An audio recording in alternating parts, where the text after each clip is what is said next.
Hi hello friends, அதில் எப்படி இருக்கீங்க?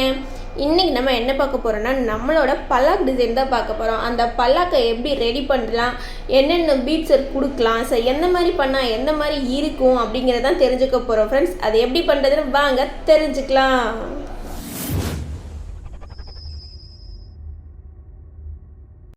ஓகே, ஸ்டார்ட் பண்ணலாமா? இன்டர்வியூவில் பார்த்த மாதிரி தான் பல்லாக் டிசைன் ரெடியாக இருக்கும். கொஞ்சம் அங்கங்கே வந்துட்டு மைக்ரோ பீட்ஸ் போட்டு ஒட்டியிருக்கனால கொஞ்சம் மெட்ஸியாக இருக்குது, பட் ஓகேவாக இருக்கும். நான் அந்த பல்லாக்கோட கூரைக்கு வந்துட்டு சுகர் பீட்ஸ் கொடுத்துருக்கேன். நான் யூஸ் பண்ணது சுகர் பீட்ஸ், ஜரிதோசி, நெக்ஸ்ட் வந்துட்டு 14 சென்டிமீட்டர் நீடில். இது 3 தான் யூஸ் பண்ணியிருக்கேன், சரிங்களா? ஸோ இது 3 யூஸ் பண்ணி அந்த கோபுரத்தை வந்து ரெடி பண்ணிக்கிட்டேன். பல்லாக்கோட கோபுரத்தை ரெடி பண்ணிட்டேன். பொண்ணோட மண்டபத்தை ரெடி பண்ணிவிட்டேன். அந்த கோபுரத்தோட பார்டரை வந்துட்டு நான் வந்துட்டு ஸ்டோனால் வந்துட்டு கவர் பண்ணியிருக்கேன். ரவுண்ட் கலரில் இருக்கும்ல, கோல்டன் கலர் ஸ்டோன் வந்துட்டு ஒட்டி நெருக்கமாக ஒட்டியிருக்கேன். கம் அப்ளை பண்ணும்போது எப்பயுமே நிறைய அப்ளை பண்ணிடாதீங்க. நமக்கு தேவையான அளவு மட்டும் அப்ளை பண்ணிக்கோங்க. எக்ஸ்ட்ரா அப்ளை பண்ணிங்கன்னா அங்கே நீங்கள் ஏதாச்சும் ஸ்டிச் போட போகிறீங்க அப்படின்னா ஊசி உள்ளேருந்து வெளியே எடுக்கும்போது ரொம்ப சிரமமாக இருக்கும். ப்ராக்டிஸ் பண்ணவங்களுக்கு தெரியும். ஸோ அந்த மாதிரி போடாதீங்க, சரிங்களா? ஸோ எவ்வளோ சிறுக கம்மு போட முடியுமோ அவ்வளோ சிறுக போட்டுக்கோங்க. அது இருக்கு. இப்போ அந்த பொண்ணு பல்லாக்கோட தூணை வந்துட்டு ரெடி பண்ணிடலாம். அந்த தூணி எப்பயுமே கிராண்டாக தான் இருக்கணும். ஸோ அதனால நான் வந்துட்டு மல்டி ஸ்டோன் லைன் யூஸ் பண்ணுறேன், சரிங்களா? ஸ்டோன் லைனே மொத்தம் நிறைய கலர்ஸ் வெரைட்டி இருக்குது. இன்னொன்று பியூர் ஒயிட் கலர் ஸ்டோன் மட்டும் இருக்குது. இன்னொன்று மல்டி ஸ்டோன் இருக்குது. அதுதான் நான் இப்போ யூஸ் பண்ணிக்கிட்டு இருக்கேன், சரிங்களா? அதில் தேர்டு அதை நல்லா நெருக்கமாக ஒட்டிக்கிறேன். நான் சென்டரில் வந்து ஸ்டோன் ஸ்டிச்சு வந்து நான் போட போகிறது கிடையாது. அதனால கம்மை மட்டும் அப்ளை பண்ணிவிட்டு நெருக்கமாக ஒட்டிக்கிறேன். ஸோ எப்பயுமே நீங்கள் முன்னாடி ஒரு அளவு வச்சு பார்த்துட்டு அப்புறமா கட் பண்ணிக்கோங்க. எக்ஸ்ட்ரா கட் பண்ணிங்கன்னா திரும்பி எடுத்துகிட்டு நம்ம எல்லாமே மாற்றுற மாதிரி இருக்கும். ஸோ அந்த மாதிரி வச்சுக்காதீங்க, சரிங்களா?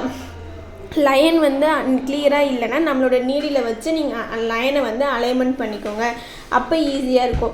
சரி, இப்போ கீழே காயட்டும். மேலே அந்த 2 காஞ்சிருச்சு. அதுக்கு ஊடாலையுமே ஒரு பார்டர் மாதிரி இப்போ பாக்ஸாக ரெடி பண்ணிட்டோன்னா ஸ்டோன் லைன் அழகாக இருக்குன்னு சொல்லிட்டு உள்ளேயுமே நான் வந்துட்டு ஸ்டோன் லைன் தான் ஓட்ட போகிறேன்.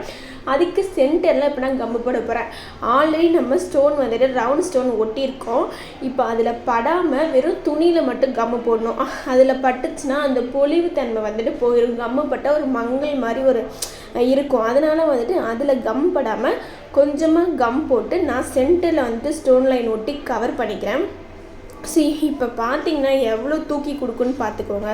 அது வந்துட்டு நல்ல கேப் எங்கேயுமே இல்லாமல் அந்த க்ரீன் கலர் ப்ளவுஸோட துணி தெரியாமல் கிளியராக வந்துட்டு ஒட்டிக்கோங்க, சரிங்களா? இப்போ கிளியராக இருக்கா?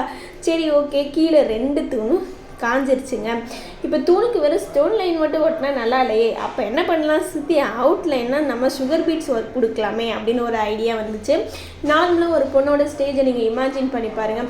அந்த 2 தூணே தெரியாமல் அந்த பூவை சுற்றி டிசைன் அழகாக பண்ணியிருப்பாங்க. ஸோ அதனால நான் வந்துட்டு இன்றைக்கி அந்த ஒர்க் கொடுத்துட்ருக்கேன்.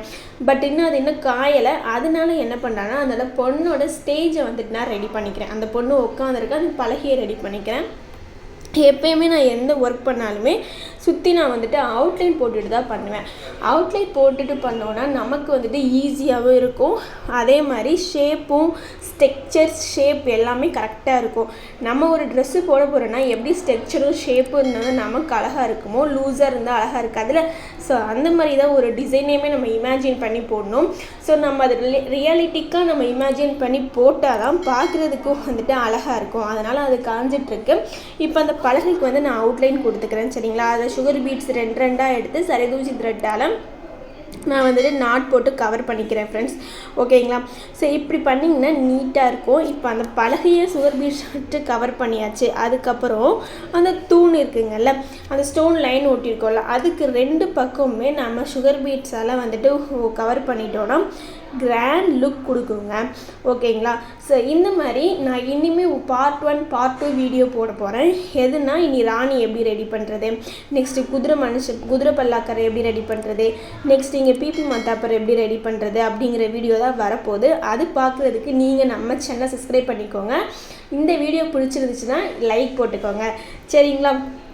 ஸோ ஆல்ரெடி நம்ம சேனல்லையும் ஆரி கிளாஸ் வீடியோவும் போட்டிருக்கேன். அதோட பிளேலிஸ்ட்டு லிங்க்கும் டிஸ்கிரிப்ஷனில் கொடுத்துருக்கேன். தேவைப்படுறவங்க யூஸ் பண்ணிக்கோங்க. எப்பயுமே டிசைன் போடும்போது கொஞ்சம் மெதுவாக பண்ணாலும் ஓகே, பட் நீட்டாக இருக்கணும். அதுதான் என்னோடய கான்செப்ட். நெருக்கமாக போட்டால் தான் நீங்கள் ஸ்டிச் எடுத்து நம்ம ப்ளவுஸ் போடும்போது அழகாக ஷேப்பாக தெரியும். சரிங்களா? ஸோ நான் வந்துட்டு இன்றைக்கி சென்டர் ஆஃப் த டிசைனாக இந்த பல்லாக்கு டிசைன் கொடுத்துட்டு மேலே நெக்கு போட் நெக் டிசைன் கொடுக்க போகிறேன். சுற்றி வந்துட்டு மணமக்களை வாழ்த்துற மாதிரி பூ தூவி வாழ்த்துற மாதிரி ஒரு மலை பூ தூரல் மாதிரி ஒரு டிசைன் போட போகிறேன். ஸோ அந்த மாதிரி தான் நான் ஒரு தாட் ப்ராசஸ் வச்சுருக்கேன். எப்படி வருது அப்படின்னு சொல்லிட்டு டிசைன் போட தான் தெரியும். பட் இடையில ஏதாச்சும் சேஞ்சஸ்ன்னு சொல்லுவேன், அதையும் நீங்கள் வந்துட்டு கேட்டுக்கோங்க. ஓகேங்களா? ஓகே, இப்போ நம்மளோட பொண்ணோட இது வந்துட்டு ரெடி ஆயிடுச்சு. உள்ளே என்ன பண்ண போகிறீங்க அப்படின்னு கேட்டிங்கன்னா, உள்ளே நான் வந்துட்டு கோல்டன் கலர் மைக்ரோ பீட்ஸ் தான் யூஸ் பண்ண போகிறேன். ஸோ உங்களுக்கு ஏதாச்சும் திங்ஸ் வேணும்னாலும் நம்ம கமெண்ட் செக்ஷனில் கேளுங்க, நான் உங்களுக்கு கம்மியான ரேட்டில் வந்துட்டு இது பண்ணி தரேன். ஓகேங்களா? ரெடி பண்ணி தரேன். நெக்ஸ்ட்டு வந்துட்டு அந்த தூண் ஸ்டோன் நல்லா ஒட்டிடுச்சு. இப்போ அந்த ஸ்டோனு ஒட்டி நெருக்கமாக ஸ்டிச்சு போடணும். கம்மு நீங்கள் அதிகமாக போட்டிங்கன்னா ஒட்டி போட முடியாது. ஏன்னா ஊசி உள்ளே போயிட்டு வெளியே வரும்போது ரொம்ப எடுக்கிறதுக்கு கஷ்டமாக இருக்கும். சில நேரம் வந்து கிளாத்தே கொஞ்சம் பெரிய ஓட்டை லைட்டாக நம்ம நீடில் இன்செர்ட் பண்ணிட்டு இருக்கிறது கொஞ்சம் எக்ஸ்ட்ரா ஓட்டாயிட மாதிரி இருக்கும். ஏன்னா வெளியே எடுக்கும்போது டப்புன்னு எடுக்கிற மாதிரி இருக்கும். அதனால் எப்போயுமே குட்டி கம் ஓட்டிட்டு தான் நீங்கள் வந்துட்டு ஸ்டோன் லைன் ஓட்டணும். சரிங்களா? இப்போ நம்மளோட சுகர் பீட்ஸ் வந்து நெருக்கமாக, இப்போ உங்களுக்கு வீடியோவில் தெரியுதா எவ்வளோ நெருக்கமாக, அது ரெண்டுக்கு கேப்பே இல்லாத அளவுக்கு நான் போட்டிருக்கேன். பார்த்தீங்களா? ஸோ அந்த மாதிரி தான் நீங்கள் வந்துட்டு எப்பயுமே நம்ம வந்துட்டு போடணும். அப்போ தான் பார்க்குறதுக்கு அழகாக நீட்டாக இருக்கும். நடுவில் சின்னதாக ஒரு கேப் இருந்தால் கூட பார்க்குறதுக்கு நல்லா இருக்காது. ஸோ பொறுமையாக டைம் எடுத்து கூட பண்ணுங்கள், கேப் இல்லாமல். சரிங்களா? ஸோ இந்த மாதிரி நான் வந்துட்டு யூஸ் பண்ணியிருக்கேன். இந்த டிசைன் உங்களுக்கு பிடிக்கும்னு நினைக்கிறேன். ஸோ ஈஸியான ரொம்ப பிகினர்ஸுக்கு இது ரொம்ப ஹெல்ப்ஃபுல்லாக இருக்கும். கிராண்ட் லுக் போகிறீங்கனாலும் ஹெல்ப்ஃபுல்லாக தான் இருக்கும். இது நார்மலாக சிம்பிள் டிசைனாக இருக்காது, கிராண்ட் லுக்காக தான் இருக்கும் இதோட அவுட்புட்டு.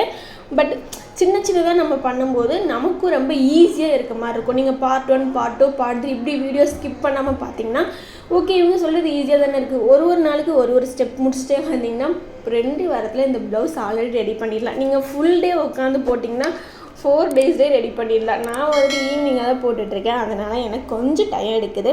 ஸோ வேலைக்கு ஒர்க் போயிட்டு தான் போட்டுட்ருக்கேன். சரிங்களா? இப்போ சுற்றி அந்த தூணுக்கு அவுட்லைன் கொடுத்துடணும். கொடுத்துட்டு என்ன பண்ண போகிறோம் அப்படின்னு சொல்லிட்டு பார்த்தீங்கன்னா, நான் நல்லா மைக்ரோ பீட்ஸ் வச்சு தான் நான் கவர் பண்ண போகிறேன். சரிங்களா? இப்போ பார்க்குறதுக்கு எப்படி இருக்க போகுது அப்படின்னு நீங்கள் பாருங்கள். எனக்கு கொஞ்சம் உடம்பு சரியில்லை, அதனால் த்ரோட் வந்து ரொம்ப கட்டியிருக்கு. கொஞ்சம் வாய்ஸ் ப்ராப்ளமாக இருந்தால் கொஞ்சம் அட்ஜஸ்ட் பண்ணிக்கோங்க 2 or 3 வீடியோஸ்க்கு. அப்புறம் சரியானதுக்கப்புறம் நல்லா பேசிடுவேன். இப்போ 2 சைடுமே நம்மளோட சுகர் பீட்ஸை வச்சு நம்ம கவர் பண்ணிக்கலாம். கவர் பண்ணதுக்கப்புறம் நம்மளோட அவுட்புட் எப்படி இருக்குன்னு பார்த்தீங்கன்னா இப்படி தான் இருந்துச்சு. ஒரு கிராண்ட் லுக் கொடுத்துருந்துச்சு, செம்மையாக இருந்துச்சு. உங்களுக்கு பிடிச்சிருக்குன்னு நினைக்கிறேன். ஸோ இந்த டிப்ஸ் பிடிச்சிருக்குன்னு நினைக்கிறேன். ட்ரை பண்ணி பாருங்கள், எப்படி இருக்குன்னு கமெண்டில் சொல்லுங்கள். நெக்ஸ்ட் நம்மளோட கிளாஸ் என்ன வரப்போகுது அப்படின்னு சொல்லிட்டு பார்த்தீங்கன்னா, பார்ட் 2 வீடியோவில் ராணியை எப்படி ரெடி பண்ணுறதுன்னு தான் பார்க்க போகிறோம். அதை பார்க்குறதுக்கு நம்ம சேனலை சப்ஸ்கிரைப் பண்ணிக்கோங்க, பக்கத்தில் இருக்க பெல் பட்டனையும் கிளிக் பண்ணிக்கோங்க. இந்த வீடியோ பிடிச்சிருந்தா லைக் பண்ணிக்கோங்க. Tata, bye bye.